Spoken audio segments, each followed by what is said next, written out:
Hello, this is a screencast of a presentation that I gave in England at the Continue to Learn portion of BIGA's BTME conference in Harrogate.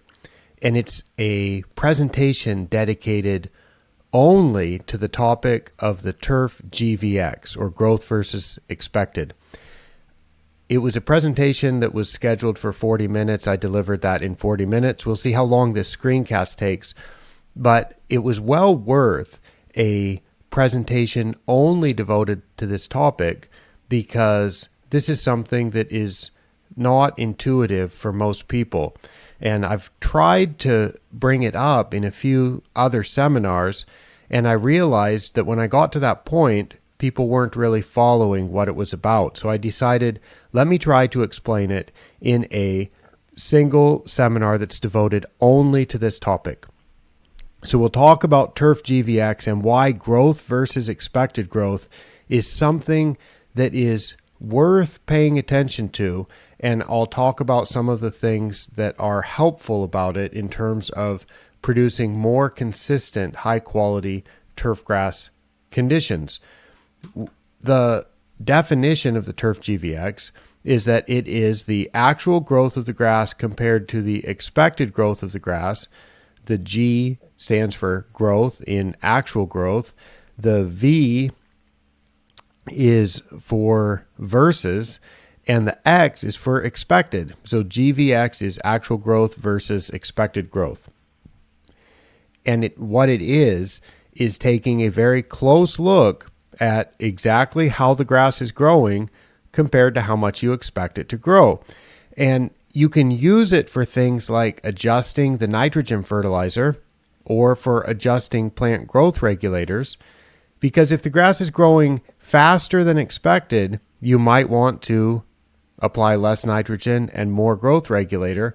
If the grass is growing less than expected, then you might want to add more nitrogen, and you might want to reduce the rate of plant growth regulators. If you're able to achieve a more consistent growth, a rate of growth that is more consistently related to how much you expect the grass to grow, then you might be able to have improved playing conditions, and you can accomplish that through healthier grass and through fewer inputs with having to apply less nitrogen, and in the end you probably end up with less growth, so you'll be able to put less sand, and it will be more efficient work because you will be able to do a bit less mowing. That's the idea. And this came out of trying to answer a question. The turf GvX was invented by Jason Haynes, who is now a golf course superintendent at Cabot Links in Canada.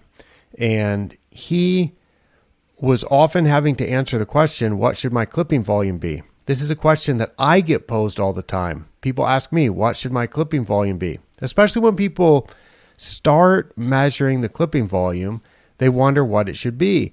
And that is that's something that should be a site-specific answer. It's not something that I am going to easily be able to answer for you, but it gets a little bit more complicated because your desired clipping volume in January might be considerably different from what your clipping volume should be in July.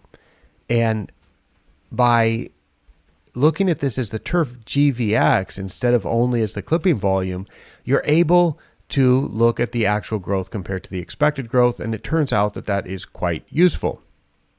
Here's some history on this to make sure everybody's on the same page about what the turf GvX is. Jason Haynes invented this, and he initially gave it the name of Turfgrass Speedo. And the Speedo, of course, is a brand of swimming trunks or swimsuits, and some people were getting the idea if the word Speedo is used, which Jason meant in terms of speedometer, but because it's a speedometer of how fast your grass is growing compared to how you'd expect it to grow at that time. But the use of the term Speedo makes people think, maybe a man mowing a lawn in a swimsuit, which is not such an attractive type of image. And so that's not terribly professional. And so it was really useful, and Jason was using it, but the term Speedo was making it difficult for people to really implement this, because it was something that initially was just kind of a laugh. It inspired a laugh. But Jason was doing blog posts, and in 2022, after he'd been doing this for a few years, he said, Turfgrass Speedo is still my most important tool for managing turf growth after 4 years. And we talked about this, and I'm like, man, if this is so useful, Jason, let's come up with a name that people will accept. And so we came up with the idea of calling it the growth ratio, because it's the actual growth compared to the expected growth. That naturally is a ratio. So we came up with that, and Jason did an update a year later, his midwinter growth ratio update. I was doing blog posts about the growth ratio, talking about how it's useful. And then I realized growth ratio wasn't a proper name either. And just in August of 2024, we came up with the name Turf GvX, and that's what we're going to stick with. Turf GvX, it's actual growth versus expected growth. Growth ratio had a couple problems. The main one was that is a business term, a term that is used to look at the increase in income or the increase in revenue over time. And unfortunately, if you do a Google search for growth ratio, anything related to turfgrass would be drowned out by the many, many, many, many references to the term growth ratio in a business context. And I thought, that's no good. Let's come up with something that's unique and easy to find for turfgrass. And secondly, ratio is perhaps a bit intimidating, and we don't really need to call this a ratio when we can distill it down into a single number.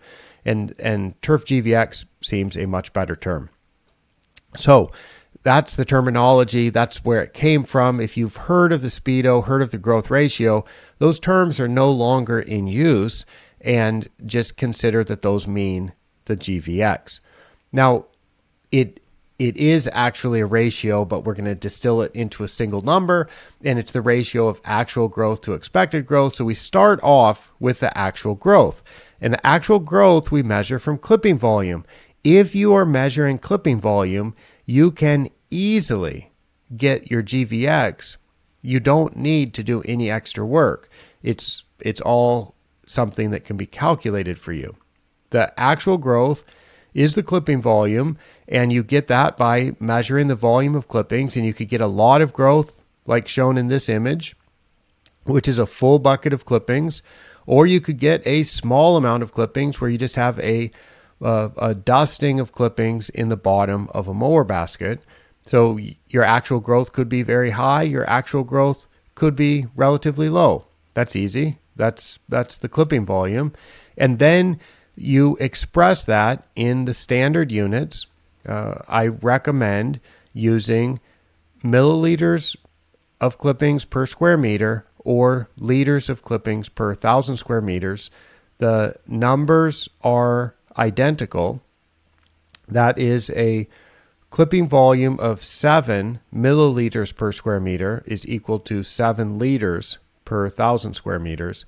And I think the actual unit that you use, whether you prefer milliliters per square meter or liters per 1,000 square meters, is just how you want to think of things. If you think of small amounts in a small 1 square meter area that you look down at your feet, or if you prefer to think of how many liters might be in a bucket of clippings, which or a basket of clippings, which could be about 7 liters or 10 liters. And you might think, okay, that came from 1,000 square meters, which is 2 greens or something. So however you like to visualize it, recognize that those numbers are equivalent. So you can think of this as milliliters per square meter or liters per 1,000 square meter. That is your actual growth. When you measure the clipping volume, you express it in those units. Then we've got the expected growth, and the expected growth is based on the temperature. We use growth potential to calculate it, and we can look at what happens in reality, which is when it's cold, like shown in this picture where it's snowing in Japan, the grass is not growing. You're not going to expect when you run a mower out there to collect many clippings because it is cold and snowing. Then I showed this image from July at the Open Championship at Royal St. George's in 2011.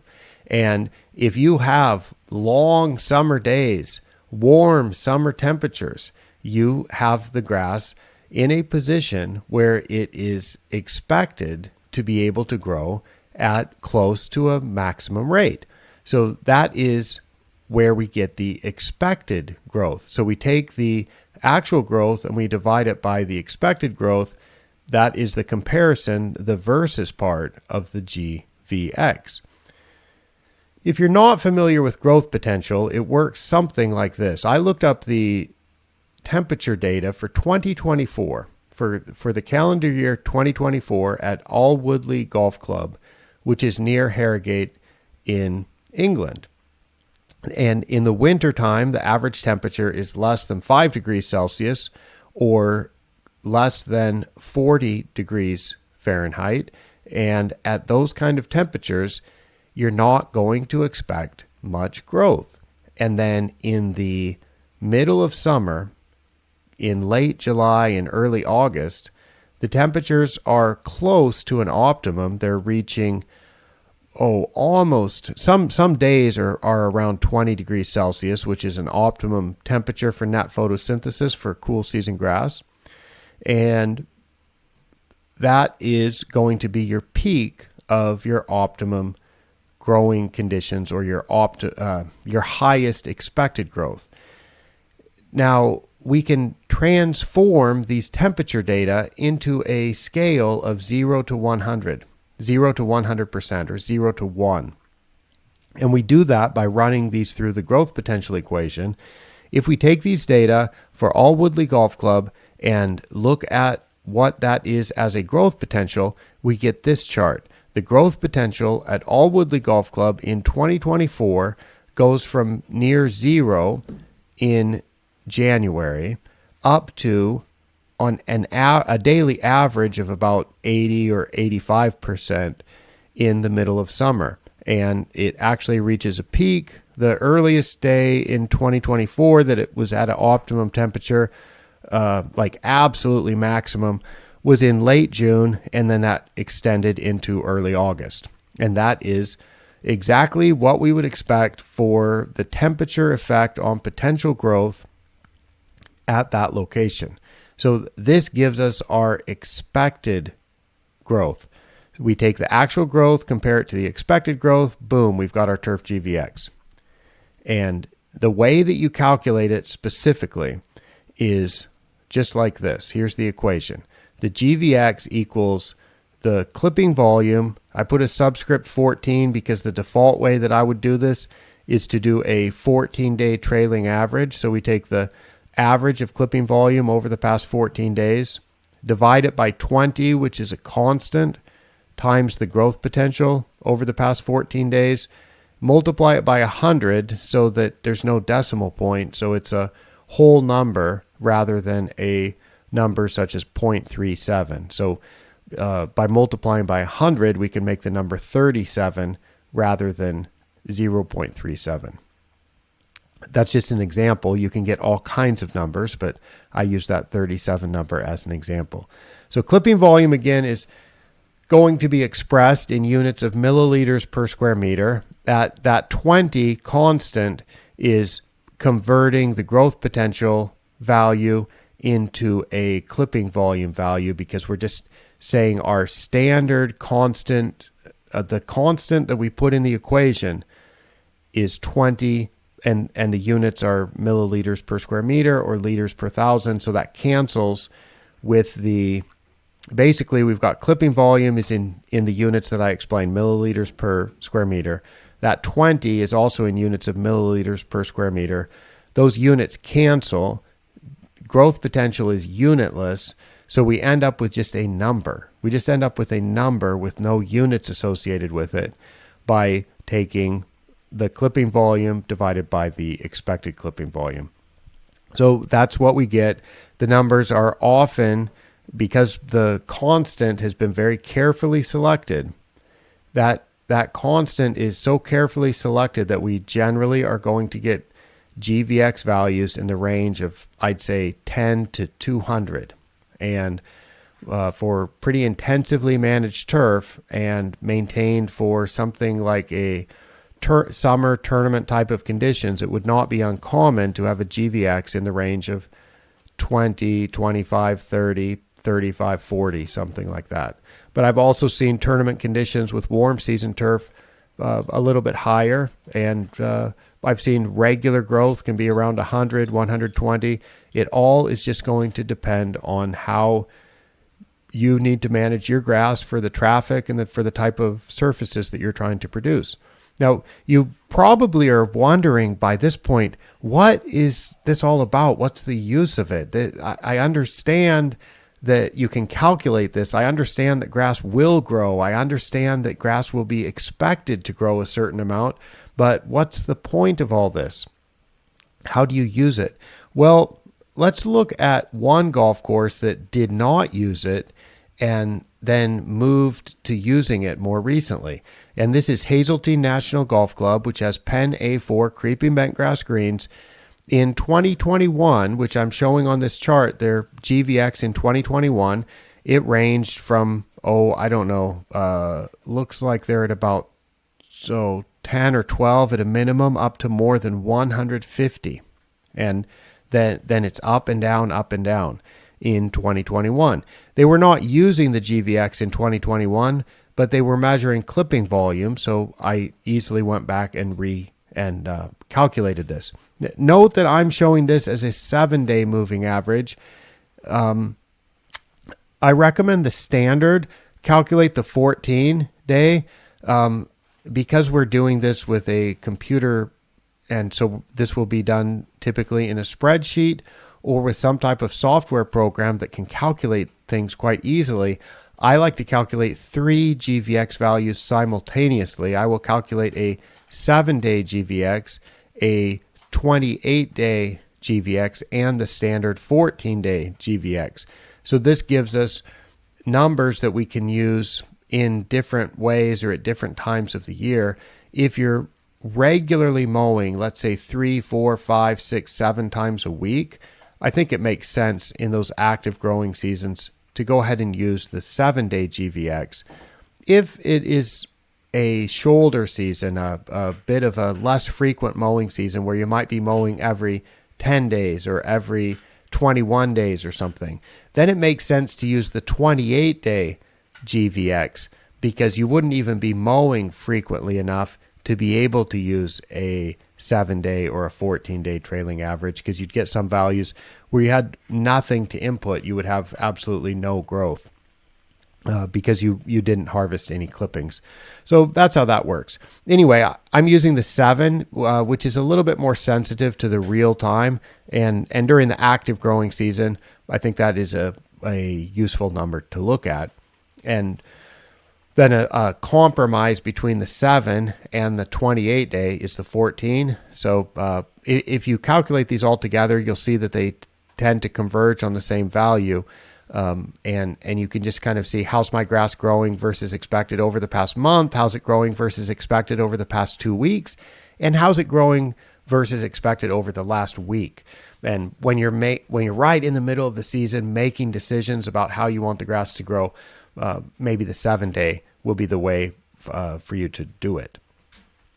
One thing I want to point out on this chart, let's assume that we might want the growth versus expected growth to be relatively consistent through the year, which makes sense because if it's not good conditions for growth, we don't really want to have a lot of growth. And if it is good conditions for growth, we would not like to see less growth than expected or way more growth than expected. It makes sense that we would have growth that matches the expected growth in order to have very consistent conditions.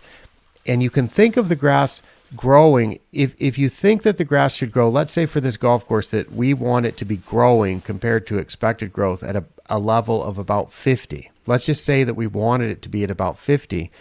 Then you could think that every day that it's growing at a GvX above 50, what that means practically is the grass is growing more than expected and probably growing more than we want it to. If the grass is growing more than we want it to, that's going to have a negative effect on green speed. We will need to have more mowing, or mowing at a lower mowing height, or more double cuts or things like that in order to achieve the same type of green speed that we could get if the grass was growing at a slower rate. That's one thing. Another thing is the grass is growing, that's physically growing, physically producing leaves and stems and roots and rhizomes and stolons and organic material that we may need to dilute with top dressing or groom or verticut out to keep the canopy from getting too thick. Again, if it's growing more than we expect, it's producing what could lead to thatch, or it could lead to organic material that we don't want it to be producing. So there's really no reason for us to want to have the grass growing at a GvX higher than we want, unless we need recovery from something, or we're trying to push the grass to grow more than expected. In the same way, if the grass is growing less than expected, less than our desired GvX, that could mean that it's more susceptible to traffic damage or slower ball mark recovery or things like that. So it seems logical that we would want to have the grass growing just at the desired GvX and keep this as a flat line through the year. In 2022, which is now the blue line on this chart, we also have some ups and downs, but they're not as extreme. The lows are not as low, the highs are not as high, and that looks a little bit more consistent. In 2023, which is the green line, it's getting pretty complicated by putting so much on this chart, but this is also looks like it's getting a little bit more consistent. And this 2023 was the year when Chris Trittabaugh, the superintendent at Hazeltine National Golf Club, started to use the GvX and make adjustments based on it. 2024, which is the purple line, which is just last growing season, was the first full year in which he paid attention to the GvX all through the year and made adjustments based on that. And I'll clean up this chart a little bit and just show the first year, 2021, when the GvX was not being used, 2024, when the GvX was being used. And what you'll notice is there is a massive difference in consistency of growth in terms of how much the grass actually grew compared to how much the grass was expected to grow through the year. And I think that we all envision that we're growing the grass at a consistent rate. And it seems like the GvX is a way to make reasonable adjustments in order to keep the grass growing at a consistent rate, because you just look at your past 14-day or 7-day GvX, you say, how was the actual growth compared to the expected growth? And then you make an adjustment. So you move away from calendar-based scheduling of applying a set rate of nitrogen or a set rate of growth regulator on a calendar schedule, and you can move towards adjusting the growth based on what the actual growth has been compared to the expected growth. And it helps to answer that question, what should my clipping volume be? Instead of fixing that clipping volume to be a specific number, saying we want our clipping volume to average 10 milliliters per square meter, for example, instead of saying that, you can say, well, if the temperatures are so cold that we don't expect the grass to grow 10 milliliters per square meter, then the GvX automatically adjusts it down. And the same way, the GvX would adjust it up if you want or if the conditions are more suitable for the grass to grow. So it takes the clipping volume number and it adjusts it exactly based on the temperature conditions that you've been experiencing at your site. Again, this is something that I always try to emphasize. We can make all these calculations, we can look at all these numbers, but it's really about allowing us to have the information that we need to refine the maintenance and to adjust the maintenance. We don't really care about the GvX. We don't really care about the clipping volume. What we care about is producing excellent surfaces.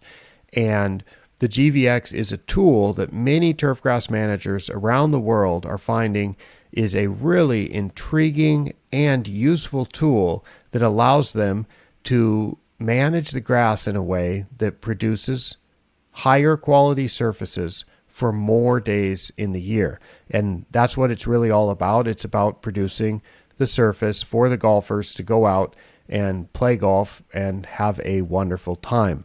I have a QR code on the screen now, and this links to the online handout that I shared for that conference. There's additional links to GvX related information at that particular website, which is on asianturfgrass.com.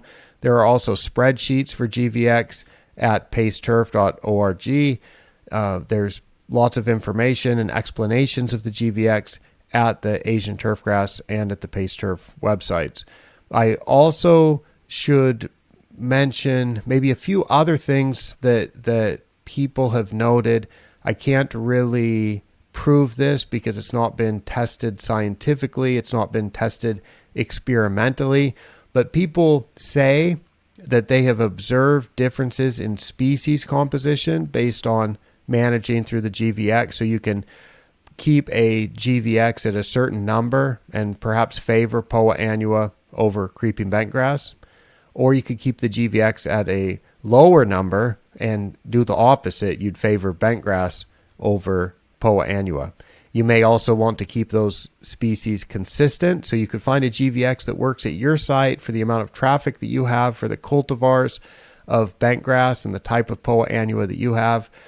And do that. You may also find with Bermuda grass, you could manage off types a little bit easier by managing to a certain GvX. You may also find with fine fescue that you may be able to favor fescue over bent grass in a sward, or vice versa, by adjusting the GvX. So I think this is something that's quite useful in that regard. And the idea is to find the GvX that works at your site and then make adjustments in the growth promoting or growth restricting inputs that you apply in order to keep the GvX at a number that works great at your site. Thank you so much for watching this and paying attention, and do let me know if you have any questions about the GvX. I will be happy to provide more information in blog posts or more videos or whatever. So thanks so much. Bye-bye.